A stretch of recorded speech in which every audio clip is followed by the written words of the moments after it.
a recording Okay, thing, and if you're ready, I'm going to spotlight you. go. And then, all right, so you have the spotlight going and the microphone going and all of your art there. And so, please, Karen, Yes. please take it away. Okay. Hello everybody. You know who I am, Karen Pierce Gonzalez. I want to tell you tonight, Dane is another premiere with this particular program. I'm bringing for the first time a performance of excerpts from Coyote in the Basket of My Ribs. This is the book itself, and I have pulled some of the material out to make it into a performance piece. So, let me begin by saying this particular performance is an homage to the spirit of Coyote and to my youngest sister. Coyote, in both dreams and waking life, Coyote moves seamlessly between life and death. She guides me through the wilderness of deep, deep loss formed in adolescence, and she helps me again hold my younger sister's hand. Biographical note: when I was 9, my sister went to the store with my mother to get something for me that I needed, and my sister never came back. So this is collection is about the journey I've gone through with her not here. Coyote Dream 1. Fitful. In a den of sleep, taut coyote muscles twitch beneath my skin, spine arches. I pull blankets back. Impatient paws push away my dream of domesticity to chase a deer, running down a hillside that slides into a sea. Coyote cannot swim. Still, panting, she reaches the other shore. To sleep, I try again, count sheep, but stop when the wet, lone desert dog howls. Meadowed flocks are not to her liking.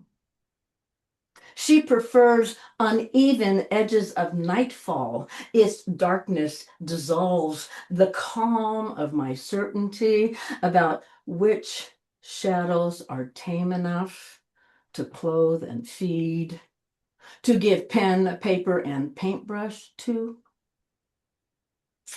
Not every pocket of inner wilderness is meant to stay wild, is it?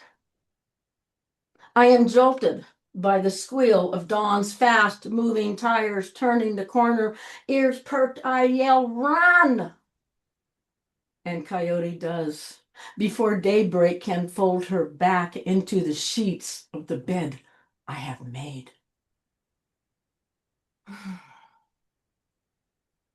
A photo marked only kids. No mention of why we gathered that February afternoon in the yard, a yellowed patch of stubbed grass sticking up through hard clay. Us posed by a blue and white Fairlane parked on the road because our neighborhood didn't have driveways. That morning, my sister was laid in a pauper's plot, 4 rows up from a statue of lambs with Jesus, who wasn't her shepherd. She was the only one of this gaggle missing: lanky girls in floral dresses, scuffed brown shoes, husky boys in pants too short or too long. But I saw her. In the corner of this black and white image, the shadowed wingspan of a bird flying off before the camera's lens could catch her. Coyote Dream 2. It has been weeks since Coyote slipped out of my fenced-in days that now began with longing for her, a carnivore who cut her teeth on the raw edges of my heart, crimping the protective outer layer like it were pie crust. The coming of spring is early this year. chasing the sharp rise and fall of your quick descent into earth. Drop, drop, dropping upon my shoulders. Rain reaches down, muddies the ground. I kiss where you lay. No matter how tightly I squeeze my lips together and breathe in, I cannot draw you back up. Coyote Dream 3. This morning I packed the quilt for paw prints, anything, to tell me after hunting her new country in a seasonal coat I cannot brush or stroke, Coyote still knows where her home is. Alone, making breakfast, I whisper, make friends with pine and redwood. In the cold season, these evergreens shelter birds and squirrels from frost and rain. This is where Coyote, attuned to even the slightest sound, will find food. To atone, tree dwellers live inside me too, tucked behind shoulder blades in the backs of my necks. I triple the bird seed and nuts scattered in the yard and pray that feeding 3 lives is a fair exchange for each one she devours.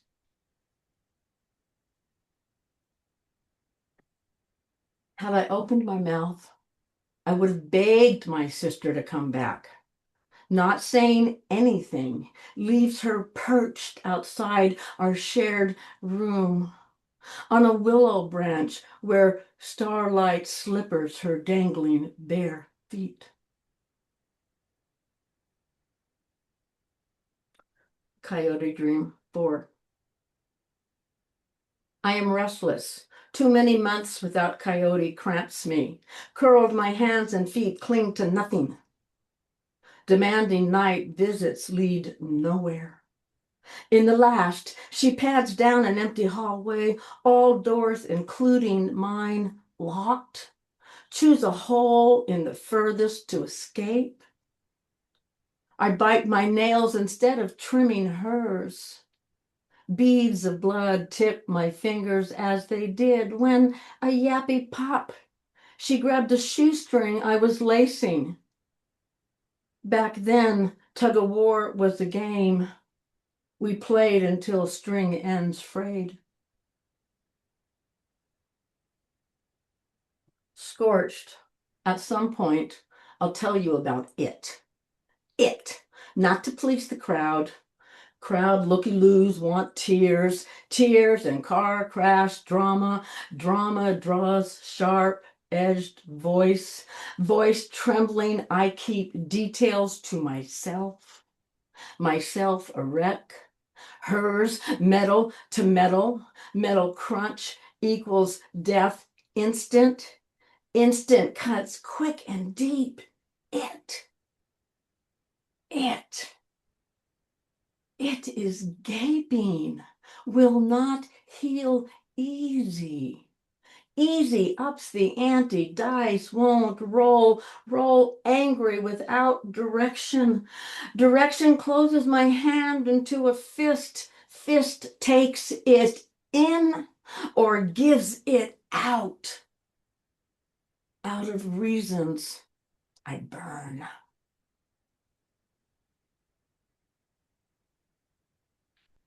Coyote Dream 5. A silhouette on a jagged outcrop, she leans sure-footed into decisions I've taken long to make. A silhouette on a jagged outcrop, above a bedrock of uncertainty, she scrapes her hind paws, licks them, then moves on. A silhouette on a jagged outcrop, she does not look back. Lost days, hours, minutes aren't meant to be found.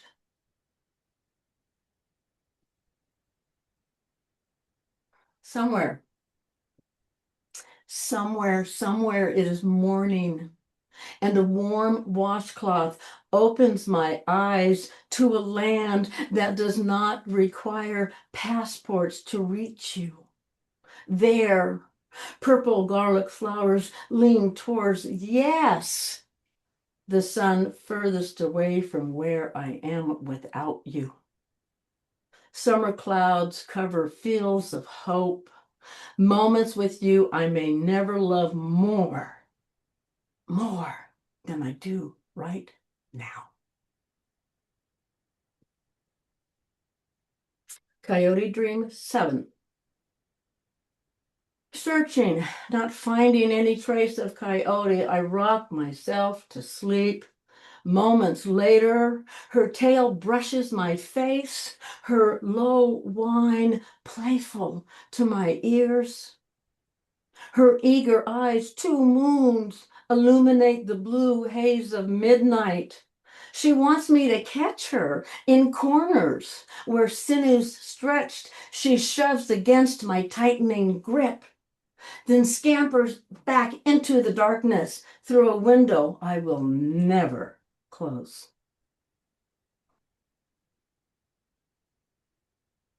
Winter's maiden finds her way through your favorite redbud. Branches bare, leaves almost forgotten. She presses the fallen foliage into rain-soaked mud. Memories mulch into seedbeds.